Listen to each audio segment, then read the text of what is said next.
All right, here's a couple of good gas law questions. Dealing with Dalton's law, where the total pressure of a system is equal to the pressure of each individual gas added up.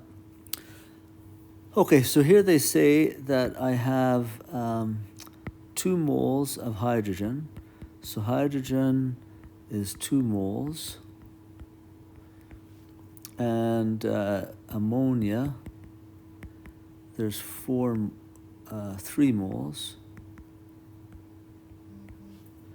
And 4 moles of CO2. And 5 moles of nitrogen. And they say the total pressure, so altogether, is 800 torr. So they're wondering what is the partial pressure of each gas.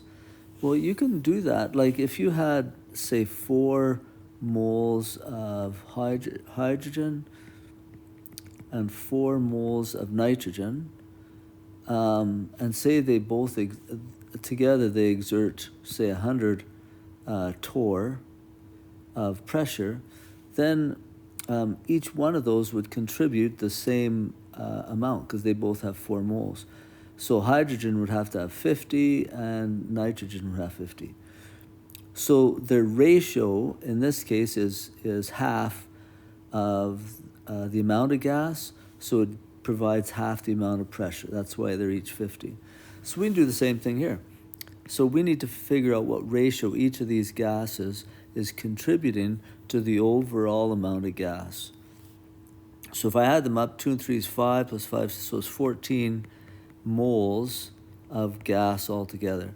So if I want to figure out how much hydrogen is contributing, then it would be 2 moles divided by the 14 total moles, and then just times that by 800. Okay, and that'll tell me what pressure hydrogen contributes to that total of 800. Okay, and then you do the same thing for ammonia. Ammonia would be 3 moles over 14 moles times 800, and figure out what that is. You just do it for each one of them. Okay, here's another question. Mixture of gases contains nitrogen, hydrogen, and ammonia. What's the partial pressure of each gas if the volume of the container is 10 and the temperature is held at 40?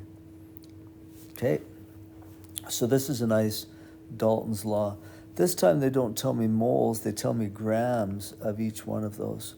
So the first thing I'll need to do to figure out the partial pressure of each is to figure out the moles of each.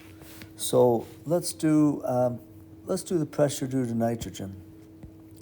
Okay, so first find moles. So moles are equal to mass over molar mass. So the mass is 2.14 grams divided by the molar mass of nitrogen. Nitrogen is 1401, but if it's N2, that'll be 28.02 grams per mole. So you divide those, come up with a number. Then I want to figure out what the pressure of the gas is. So now I can use the ideal gas law. So I'm looking for the pressure, so nRT over volume. So my moles will be the number right from there, times 8.314 kilopascal liters per Kelvin mole. The temperature, they say, is 40, so 273 plus 40. I think that's 313. So that'd be 313.0 Kelvin divided by the volume is 10 liters, 10.0 liters. So liters cancel out, the moles will cancel out. You just have to figure out what that number is, and the kelvins cancel out. So your answer will come out to kilopascals. So that'll be the partial pressure in that tank due to nitrogen. And then you have to do the same thing for hydrogen and for ammonia. All right, hopefully that helps you with those two questions.